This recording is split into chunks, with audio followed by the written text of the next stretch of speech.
Hello and welcome to another battle report. This is 2500 points between my arch enemy, Marcus and his dwarves, and I playing Britannian's 9th edition game, of course, of Kingdom of Equitaine, and he playing whatever the name for the dwarf is. And I have here my fast cav in the river. I have a single peasant hero, which is very cool new stuff I got. A unit of 12 Grail Knights with the Lord, with the virtue that gives them 4 up ward save, and the magic item that gives them 3 up ward against non-magical missiles, which is very cool. I then have another peasant hero, a unit of Grail Relics with the reroll 1 ward upgrade, which is awesome. A unit of 15 Knights of Realm, and a unit of 50 Spearmen. On my other flank I have a single Paladin hero, no Paladin, peasant hero hiding behind the building, and a unit of Peg Knights fully upgraded without command group. And in the tower is Green Knight, because he is now a paladin with a virtue that makes him Green Knight, which is a very cool virtue. Well, for the dwarf army, he have a gyrocopter, a gyrobomber. I don't know which one of those is which. They look all alike. All dwarfs look alike. Then you have 5 slayers in front of the flying thing, and a unit of warriors with a BSB and a rune lord in it. Then we have 5 more slayers, and I think that's the ballista, and a unit of iron drakes with 1 iron smith, runesmith they're called, and a engineer which make them shoot better. They are pretty awesome and horrible in this edition, and an organ gun. Well, unfortunately a blurry picture, but only showing have next to organ gun a unit of 10 crossbows, a ballista, a gyrocopter, a lone slayer rare choice berserker, and 5 more slayers. He on this flank have some scouting dwarf. He figured that he would put them in the corner because I pretty much let him put them, but my thought there was I will move away from them anyway, so he can just stand there in the corner and doing nothing the whole game, hopefully. But he was smart and didn't put them in the corner, but instead in the middle of the field on the flank. Well, here is my vanguard move. I will use those boogers to make some cover save for my Grey Knight for the first turn, because Britannians always have to get second turn. I won't have blessing anyway, so that's why I choose to give him the first turn and to get some cover for the Grey Knights now that the ward save are not rerolled of 1. On the other flank I pushes up my Peg Knights because they should be able to handle some gyrocopter and some small slayer unit. Well, in the dwarf first turn, instead of when my whole army get down and pray, instead of just running forward and with all of his 9 inches move to fight me, he just pretty much stay back with all of his unit. Helicopter moves a little bit, but that's basically it for his movement. Here is the other flank. Not much going on this flank either. We have some had some discussion about this actually. That's why it should be more clear how to move your unit, because his slayer now standing a bit away from the fence. So if my Peg Knights would charge him, they would not get the benefit from the charging, but I will go closer to that in my turn. His shooting didn't do much. He takes out 2 of the peasants here, that's basically it. I think one of the realm knights also did die because one is missing. But anyway, you see here I pushes up and you see my Peg Knights there. up in the right corner. I have charged the Slayer. I thought that they didn't benefit from the cover because he was 1 inch away. He thought that he would, so I charged them to overrun into the gyrocopter. We will correct this in the next picture when I instead charge his gyrocopter behind them instead. Well, magic didn't do much. I think I might have get ice shard on his some shooting unit maybe, but that's it. Dwarf have the ridiculous dispelling potential in this edition. But anyway, my Pig Knight killed the gyrocopter, and I reform like that because I think that the gyro bomber, nah, that's no problem. It's only strength 4, it's not even armor piercing, so I should be able to handle that, right? Well, here is his movement. He takes his gyrocopter and throws it in front of my Grail Knights to stop them from doing much. Well, the stupid bomber killed 2 Peg Knights. I don't remember if it's 2d6 or 2d3 or something like that, but he rolled very good, I rolled very badly and lost 2 Peg Knights. Fortunately, I passed my break check, panic check. Well, he didn't do much in shooting. Grail Knights withstand the organ gun, the iron rakes, and whatever he tried to throw at me.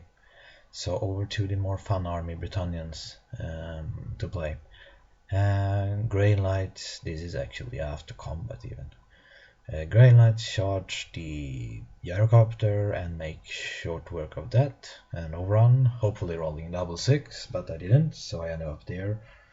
But they can pretty much kill some stunties in combat. They are strength 5, brutally hard to kill, and I have a lord, so no problem there. I also have ranks, so if you want to charge there, fine.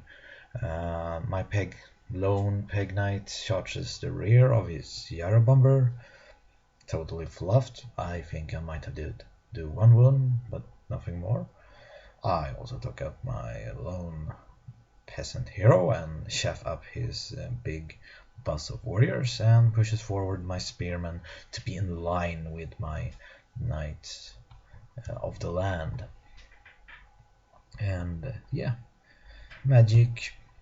I think I did get off the reroll armor save for my quest Grail Knights this turn, but nothing else. Dwarf turn 3.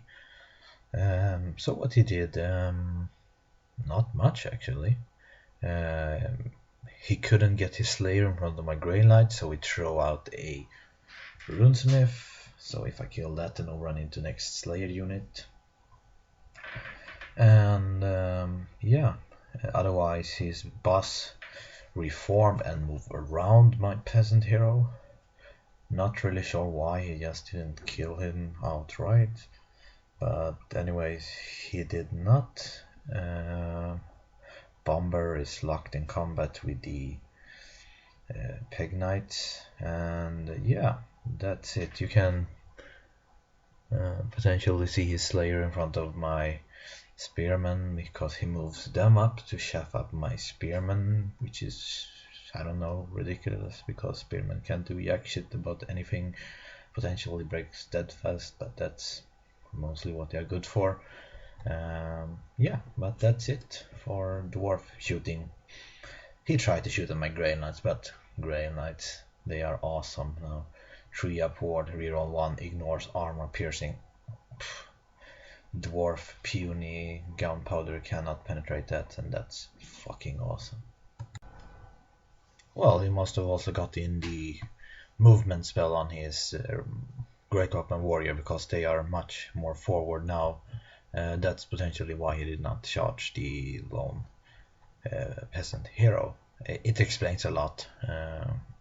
Even though this was just a day ago, I've forgotten why he did not. So anyway, that's it for his turn. Green Knight shows up and hiding behind that rock to give his ballista, some hard cover, and his organ gun cannot see him. So over to the good guys, turn 3. Grey Knight charges that lone runesmith. As you can see, I conga line the battle pilgrims and chef up his great weapon warrior. Note that this armor list doesn't have a BSB, so my leadership isn't the best, but it works. The realm knight cannot be charged by him. I now use my spearman to stop his slayer from charging my realm knights, and you can see behind the line I have my level 4 hiding. My peg knight is in combat with the bomber and will be so for a long time. My peasant hero actually, since he moves forward with his warrior, he decided to charge his ballista, and he have a hand weapon, and he will actually later in the game grind it down, which is very cool because strength 3, 2 attacks, but I have a horse with strength 4, so I think the horse killed the dwarfs, at least 2 of them, which is awesome. Bretonnian horse strength 4, I love it. Yeah, but that's the movement. Well, here you can see this is after my turn. My Grey Knight have run into his lone slayers.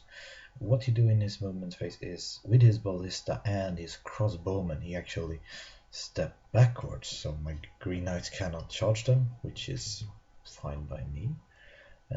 His organ gun was out of arc of the Green Knights because the organ gun will just kill him outright. His slayer will, in his turn, actually make a long charge into my battle pilgrim's flank, which is not so good. Slayers are Swifts right now, which is cool. I love to see more Slayers on the battlefield because they are the coolest unit, with the anvil, of course, in the whole dwarf army, in my opinion. His warrior with great weapon there will sidestep, so they are in front of my realm lands now. He will use his slayer, 5-man slayer bus there, to stop my Grey Knights from reforming to face his Iron Drakes, and he will move up his crossbow to stop my Grey Knights. But sometimes the most obvious solution to a problem is the one that you missed. I simply just, after killing his slayer, his shooting didn't do much, I just turned them completely around, and I now have a beautiful charge with my realm and my grail into his big boss, and this is gonna be awesome. You can also see in this picture that his 5-man slayer unit are gonna stand and grind with my spearmans. Well, for the Brett's turn 4, to start to the left corner, Green Knight charges his crossbow. He actually just flee, which was smart because he doesn't lose much of fleeing.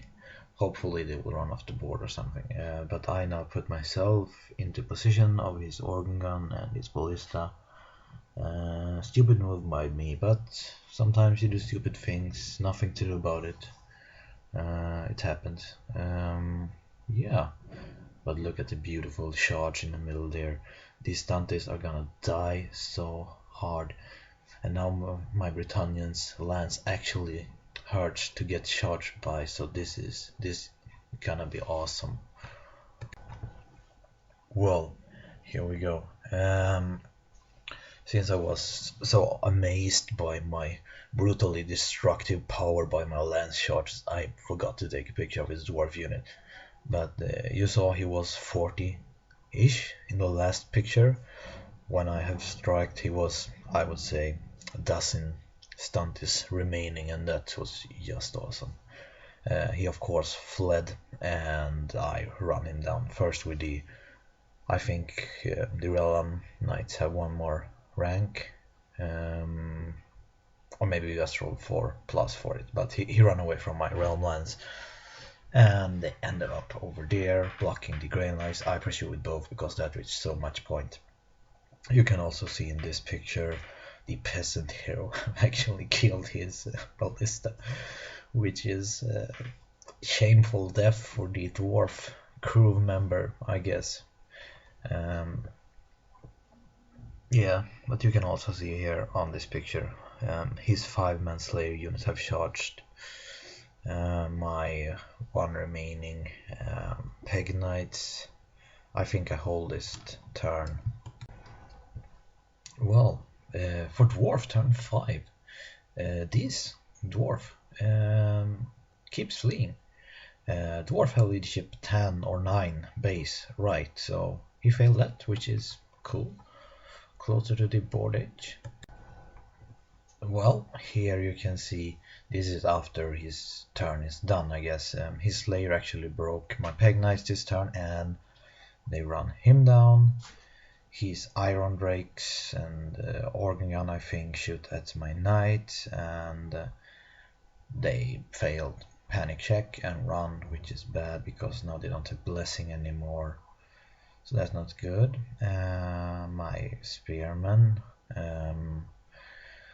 killing the slayer. He only have 2 remaining now, which is, yeah, shameful for this slayer. That they should die against cool stuff like dinosaurs, dragons, and hippogriff, not inbred peasants with sticks. That's not okay death for a slayer.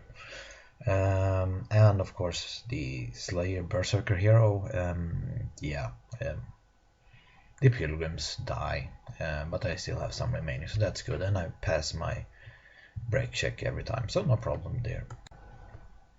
A better picture of his stuntins running down my peg knights. So Britannian turn 5, I rally my knights of the land, confusing with new names all the time.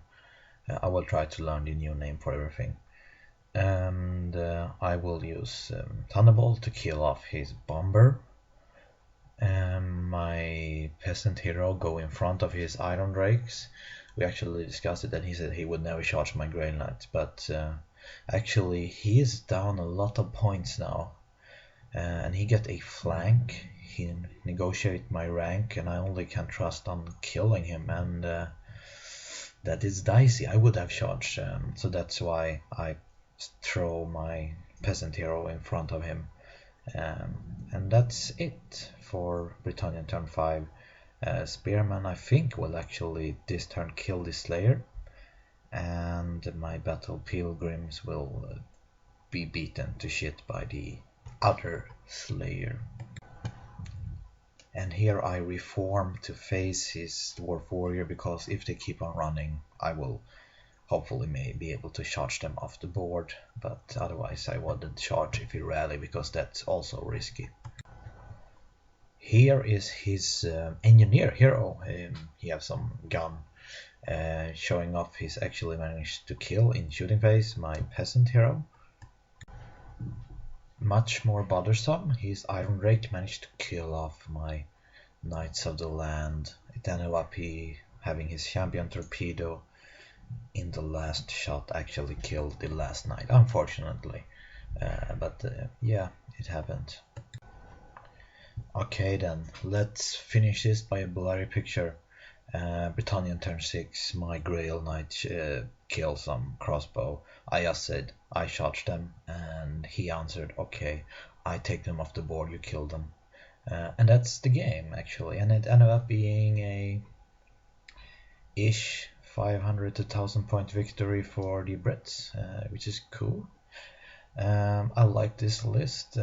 It's not my playstyle really. I have some problem with the Death Star thing, which is the Grail Knights. I think it's too much of an egg in one basket actually for me to play again. I just got tempted by seeing how awesome the Grail Knights could be with the combos of the Reliquary and the Virtues. So I took it anyway, and it was cool. I probably will play much more of a smaller unit next game, but that's it. Thank you for watching. If you have any question, put them below and I will try to answer them. Feel free to like and start subscribing, and have a nice one.